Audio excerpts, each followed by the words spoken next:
Hi, nice to be on the other side of the camera. I know, and I'm not usually on the camera at all because I'm behind the scenes. And for people that don't know, I'm Donna Teft, and I work for Pine Hills LLC. And we are filming our next episode of Wednesday Unwind, and we thought it would be really fun since we work so closely with Parker and Cap on some of the shows that they've done at the Pine Hills to turn the table and find out a little bit more about you and your life and what you do when you're not doing what you're supposed to do, which is the question that we always ask everybody at the Pine Hills. So I think I will ask you that in a minute. But you know, after so many months of not being able to be together, I mean, not seeing you guys as we normally would, Right. It's just great to be able to be distanced and still be able to chat together and just reconnect, actually. Yes, exactly. Thank you.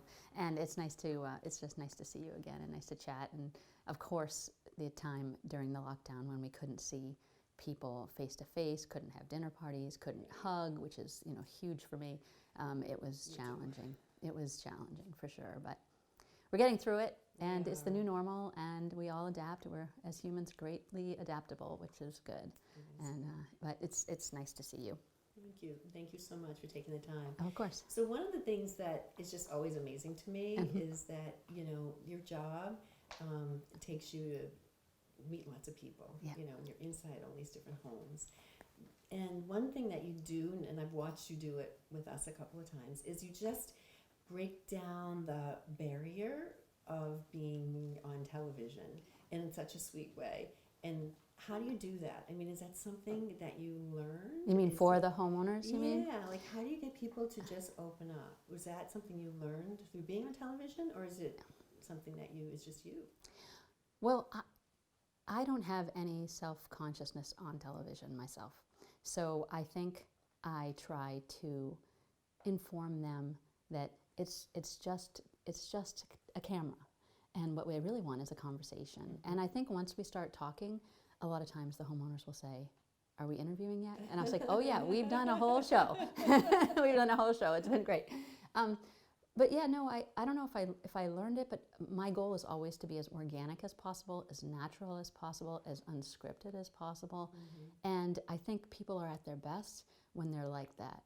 And so my goal is always to get that from them. And I think with my ease on it and the way that I approach them and the way that I act as though they're my friends from 25 years ago who can't wait to show me their home and I can't wait to see it, it's really not that far from the truth, really.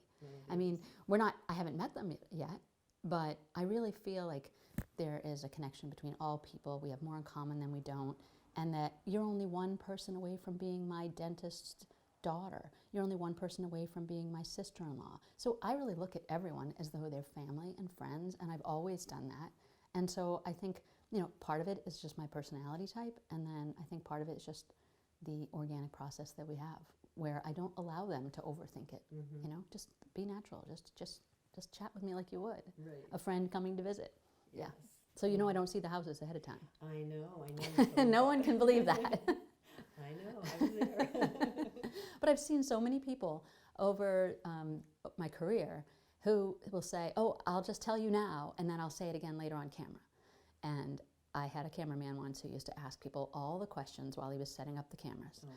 And like I told your cameraman, you know, every time I'd get the sound bite, it would be completely distilled from what they had said before. That organic, you know, immediate response where they're excited and they want to share it is kind of tampered because they've already told it, and no one likes to repeat themselves over and over again.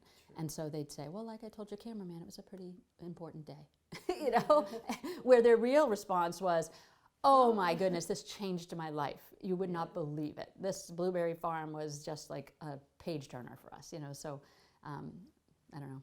I don't like to see the houses because I don't want them to tell me stories, and they want to tell me stories, and I want the cameras rolling when they do.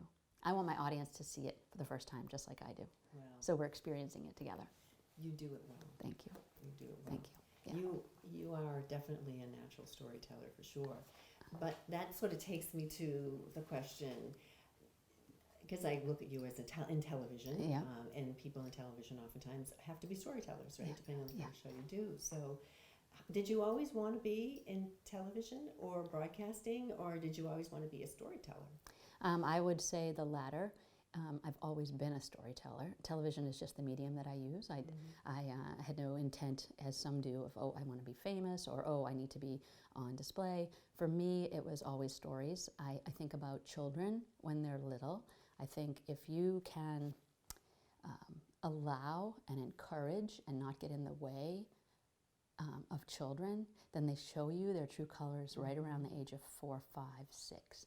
And for me, when I played with my Barbies, which I did all the time. I did too. Yeah, and by myself a lot, Oh, which yeah, was I fine. was an only child. I am an only child. Yeah. So, well, and I had a brother, and, you know, his trucks could come in and knock down my Knock perfectly... down the dream house. Yeah, exactly. But when I would play with the Barbies, I would have conversations, I would tell stories, they would fly. I could care less about what they were wearing. Honestly, I think Skipper wore the same exact tankini. It was orange, I'll never forget it, but it was like a tankini, which are kind of cute now, but you know, back then it was just, Skipper was Barbie's, I don't know if you're familiar, but Skipper. I had Skipper. Yeah, I related to Skipper because she was more of a tomboy, which I was, and you know, she had bangs and straight hair, and she had this orange tankini and shorts, and she was just very, you know, she just wasn't fussy. Like Barbie was a little bit more fussy. Antithesis of who Barbie Yeah, was. I mean, Barbie had the, you know, the high heel shaped feet, and Barbie had the Barbie body, and Skipper was just more regular. That's right. And I would just make them play and talk and stories, and my plots were thick, and I added characters, and I had settings, and I write poetry, and I paint, and pretty much everything I do is creative, but it's through whatever modality I'm doing. And right now, television is the modality that I've been doing. So I am a storyteller first, Yes, you are. and television just happens to be the medium that I tell stories through. So it wasn't something that you studied in college or... Well, I did work in a news station in college. I actually wanted to go get my doctorate in dramaturgy. So I had a humanities major, which is all about people, which I love people. I've always been interested in people. Which is what you do. Yeah, I think in school I was voted friendliest, so I've always been, you know, a people person. So I always knew I wanted to do something with people. But I loved reading contemporary drama. I loved reading the existentialists, and I loved analyzing their conversations. So I love, stripped away from all the narrative of a lot of stories, I love just the dialogue. So the spoken word, which you have in television, is just like music to my ears. I absolutely love it. And so I didn't think I wanted to do TV, but I did take classes in linguistics I love, philosophy I love, dramaturgy I wanted to do, and then I had a newsroom internship. And so I worked in news, and I didn't really want to do news because I love more lifestyle stuff. I mean, our show's pretty soft, right? It's a pretty soft show. I'm not trying to like break any news stories. I'm not trying to create drama. It's not anything, you know, hard. It's really soft. It's lifestyle, and that's really where I feel more comfortable. It's a featurey. I want to bring out people's best and showcase their best, and I'm not really looking to find, you know, what's under their closet or whatever. Right. You know? There's always something. Yeah. We don't always need to know. I don't need to know it, and I just think it's a format that people like. They can relate to it. I have people say to me, you know, even if I couldn't afford this particular house, let's say, or even if I don't live in this particular area, I found something in the homeowner that resonated with me, and that always makes me really happy because I really do feel that there's something to learn from everyone, and that we can get that when we go. And when we meet and we talk to people, we can find, oh, you know, or inspiration from the show, which I get with my own home, and I get all the time. I get little bits of their conversation into my mind of like things I think about, you know, and I also get ideas just for my own home and my own life. I love to see how people live. We have 100 years if we're lucky. It really is fascinating to me what you do with those 100 years. I mean, I love it. How you live and what you love. You know, who you love, what you love. Those are like the key tenets of our show, because I care about how people are using these 100 years. It's fascinating to me, really. You know, and how they got there. I think a lot of people think, you know, occasionally, not often, but occasionally I'll get somebody say, "Oh, it must be nice." Occasionally, really rarely. But the people I meet, I would say most, if not all, don't roll out of bed one day and just have a beautiful life. They've curated it. They have love, they have pain, they have loss, they have cancer. They have things like everyone else does. But it's your attitude. So much of it is in the attitude. These people that I meet, their attitude is even though they've had some hard times, and they have. I've heard the stories. I don't always used to say them on the show, but I've heard them. They're making the best out of their life. They're believing that they can, and they do, you know. I think that should be inspiring. It is inspiring. And today, you know, having a show like Home Life and Style on, it's a breath of fresh air after everything else that, you know, you see. You know, you turn a channel and it's more of the same, right? So we need it. And it's great to have local, and there's so little local anymore. So bravo to you all for keeping that going. Thank you. Thank you, Pine Hills. Great partners since the beginning to believe in us. It's been fun. It's fun for us too. So we appreciate it. So speaking of home, we're in your brand new home here in Hull. Yes. And I know you're going to be doing a show about that, so we won't talk about that now. But so is South Shore your home, or tell us a little bit about, you know, well, home. I Home was born to in you? Boston, and I was raised on the Cape. So I'm a beach girl, and you know, again, the Cape is really not fussy. It's you know, it's pretty much bare feet sand. But with the Cape comes a lot of transients, a lot of travelers, a lot of influx. So I think I have a lot of influence from growing up on the Cape. And then I did live away. I lived in Virginia. I worked for PBS in Virginia, and then I worked and lived in Seattle for a while. I had my children out in Seattle on the West Coast. And but then I moved back, and when I moved back, I thought, okay, halfway between Boston and the Cape, the South Shore. Now, for me, honestly, when I was growing up, my Grammy lived in Arlington, and my parents were from Arlington, and so we would go from the Cape, Route 3, to Arlington. And to me, Route 3, I never really even noticed the signs of the towns. Me either. Yeah, it I was would just like, get to the Cape, and then it's like, are we through Plymouth yet? yeah. So for me, it was like the Cape to Boston, and then that's just the road. And then when I moved back, I thought, oh, I started researching it. I said, oh my goodness. So I first lived in Duxbury, and then I lived in Hanover, and then I lived in Hingham, and now we moved to Sunset Point and Hull. So I've been here for 20 years, since 2000. So it is home. Yeah, I mean, I don't think it's like Maine where they say, you know, you're not a Mainer unless you have like 3 generations. The South Shore is a little more forgiving than that. Well, the Cape isn't. You're still a Washington Shore, right? Yeah, but I knew I didn't really want to be on the Cape full time. I love the access to Boston. I wanted to be near where my kids are going to college. I wanted to just be here. I think it's a good location. I love the South Shore. And my kids went to an independent school, so I really felt like all of the South Shore was my town. So in a way, you know, I would take my kids to, you know, Cohasset for music, and Situate for art, and computer camp, and Hingham, and tennis over here. And I really felt like all their friends from that independent school were from all of the towns. So I never really felt like attached specifically to one town as much as like the whole South Shore community. Yeah. So. Well, they're happy to have you here, I'm sure. And I guess I think a lot about all the awesome things that you see. You know, you're in so many amazing homes, and you see so many beautiful things. So is there a part of you that just loves the part about home design? I mean, is that something you could have seen yourself doing? Oh, absolutely. Or, I mean, you do it. 'cause Yeah, you've done it here. thank you. Absolutely. Yeah, I do see a lot of amazing homes, really, really incredible homes.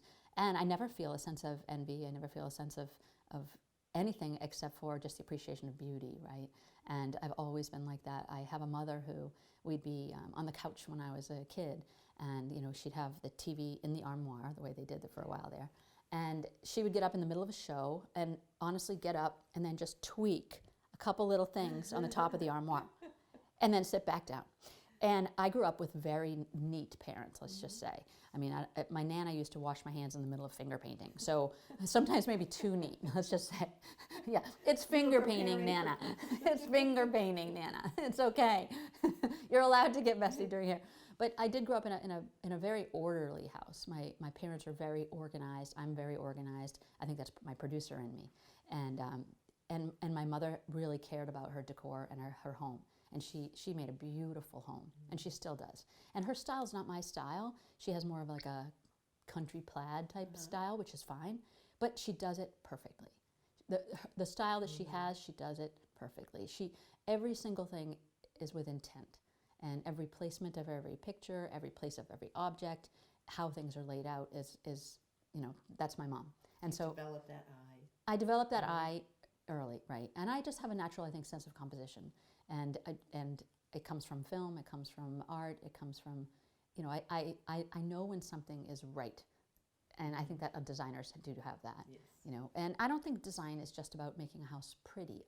I think your home and design has a lot to do with your sense of not just self, but your sense of peace and calm and safety and your mental health. I really think your home is crucial to that. And I go a step further where if I see like something and it looks beautiful, I'll think that every single time I see it. I mean, it'll go through my mind every single time. That's beautiful. It's just me appreciating beauty. Like I used to write haikus every single day. Do you know what haiku is? Yeah. I do. So I used to write the Japanese poetry form in the 575 format on whatever it was during my day. But during my day, I would know that I was going to write one. It was kind of like a meditative process. And so I'd know I was collecting details. So I'm always looking at details. I'm very detail oriented. So I'm always like collecting fodder for what would it be. You know, I didn't share them Something in the necessarily future, right. of this haiku. It was just for me to process and to appreciate life and appreciate the moments and appreciate them, you know, the details. And so I've always been like that. You know, I've always noticed the details. And people sometimes, because I look like I don't listen, and I always joke with Cap about this. I look like I don't listen. You know, sometimes, I don't know what it makes it look like I don't listen, but sometimes it looks like I don't listen, but I'm really taking in all of it, and I'm remembering all of it. Yeah, I am. I've even said to somebody one time, I said, oh, you changed your color mascara, honestly. Oh my God. I know, that's crazy. I mean, I didn't know I even knew, and I never even consciously thought about it. But when she changed the color of her mascara from like brown to black or black to brown or whatever it was, I said, oh, you changed the color of your mascara. And she's like, how do you know that? Like, what's wrong with you? I said, I just noticed. I just noticed the details. They're just part of it. So I guess to answer your question, I think I love design. I love designing my own home. I don't know if I would have been great designing other people's homes necessarily, or if I ever want to do it, but it's definitely part of who I am. I've always done it since my bedroom. I had my perfect wallpaper with the flowers and the stripe that they're matching. I want to know what the Barbie house looked like.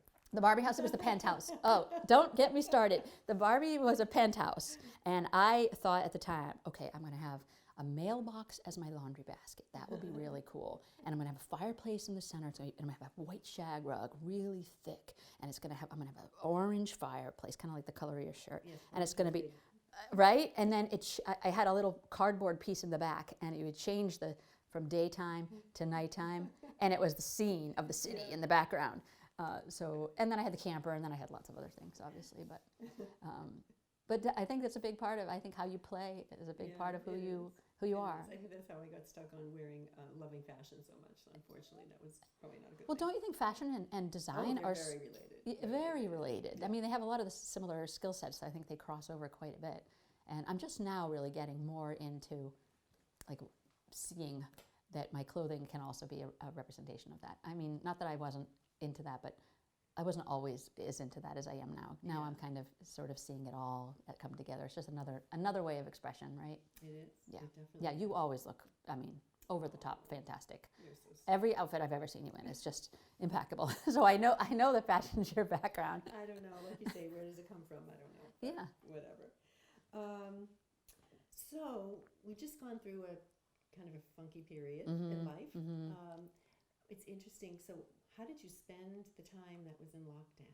Yeah, how did I spend the time? Well, I think like a lot of people, I was in shock at first.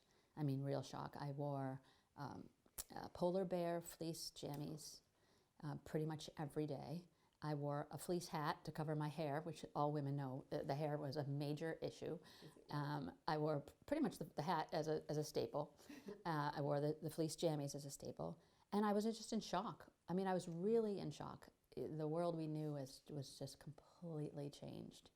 And I feared for my career. I feared for my safety. I feared for my children in school. Like, is that college? Is there ever going to be a college again? You know, is it going to be normal? Are we going to be able to go to the grocery store? Am I going to have people over? So I guess I spent my time at first really shocked. And then I went through a period of calling everyone I knew on the phone because I needed people. People think I'm extroverted because I am a host and because I am friendly and all that other. But I'm actually just right of center. I'm actually just right of center.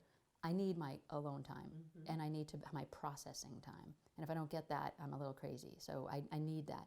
But that said, I need to have people in my life. I need conversations. So I called a lot of people during that time just to chat. Sometimes people I hadn't talked to for 20 years. But that outreach must have been so good for them too. Yeah, they were like, "What?" Everybody was in the same place. Yeah. You know, we all Yeah. were just feeling so alone, whether you have a significant other or children or whatever. Yeah. You still get that feeling of being alone. Yeah. You know, it's natural for us to want to be with people. It's Yeah, who we and to are. find out what other people do under that circumstance, Right. because Cap made a lot of sugar. And I was like, oh, this is what he does to self-soothe. You know, I had my self-soothing, Yes. and I don't eat a lot of sugar. I had my own sort of way of self-soothing, and he just made a lot of sugar. I mean, frosting, cake. You know, he was like baking. And I hear from a lot of people that they did that. Yeah. They baked, they no made flour in cookies. the They- store. right, exactly. The flour was exactly. Where to go? exactly, exactly.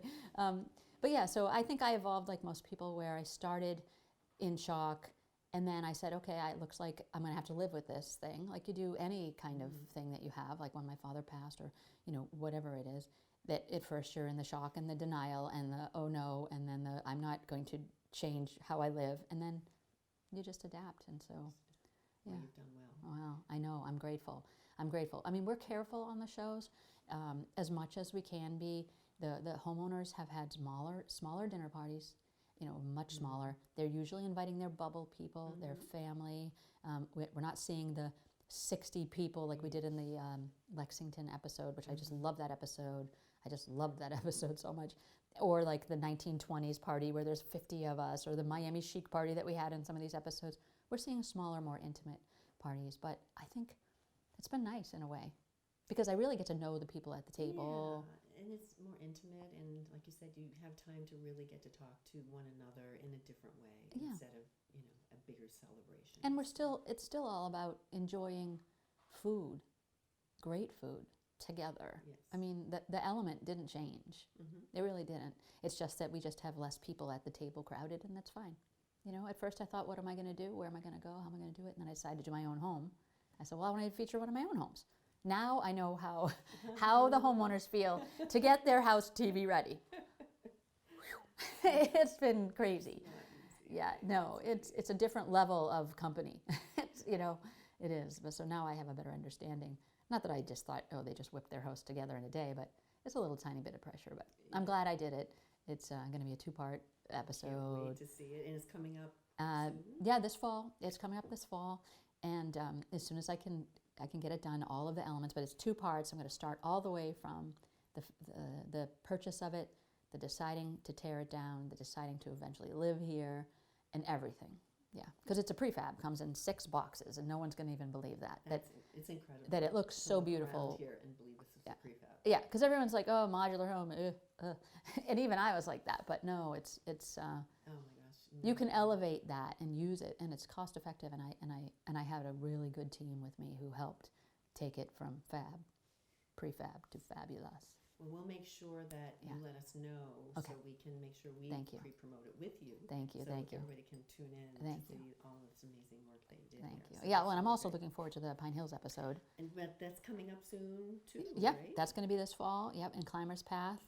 Yeah. And I love Lisa and Aaron, and we had our party outside, We and we did. did the fire pit, and spent the time in their courtyard, which was nice. And yeah, they're interesting, and their house is beautiful, and I love the way they designed the jewel box home, with Mackenzie Brothers, but how they have all that color. The colors just fabulous. Yeah, the color's Really. fabulous, and it's like this one, no wasted space. I mean, I guess you could almost call this one jewel box home in that way. I would, absolutely. Yeah, I it's just the absolutely space we use. It's really no extra frills for. And I think that's really great for people to see now Yeah. that, you know, you can live differently. You know, people always say, I'm going to downsize, but, you know, we always like to say you're really right sizing Oh, because, I like that. you know, you still want certain spaces. Mm-hmm. You just maybe want bigger spaces for some things and Yeah. smaller spaces for other things. Yeah. And then you sort of put it in your plan. So, so when people come from different size houses, we just like to direct them to say, you're just right sizing. Yeah. You know? And you evolve, your family evolves, and who you have in it, and who you have living with you. And for me, I feel like at this age, I know how I live. I know I've learned a lot with all the houses. I've had a lot of houses, and I've learned a lot. And I don't really want things in my home that don't speak to me, that don't mean something now. You know, if something I look at doesn't have a personal, you know, either it really moves me as a new piece, or it's something from something that I'm fond of, then I don't really need it here. And someone else can enjoy it, and that's okay. And I can shed some of this stuff that was kind of holding me down, and let someone else enjoy its second life. So and I've been hearing that from a lot of people. Yeah.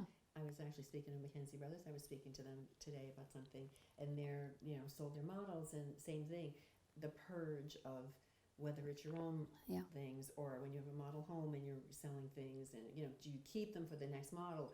You know, everybody's doing the same thing. After being in your house for so long and living with what's around you, you really decide what's important. Oh yeah, I mean, design and renovation and all that is huge right now. These people are busy. All of them I talk to are so busy, because people did, like you said, they sat in their house and they were like, oh my gosh, look at that painting. I've just been sort of walking by it on my way to the kitchen and haven't even noticed. That doesn't even speak to me anymore. It doesn't really even go. And I never reframed it, and blah, blah, blah, blah, blah, you know? Exactly. And they notice. They're noticing the details, right?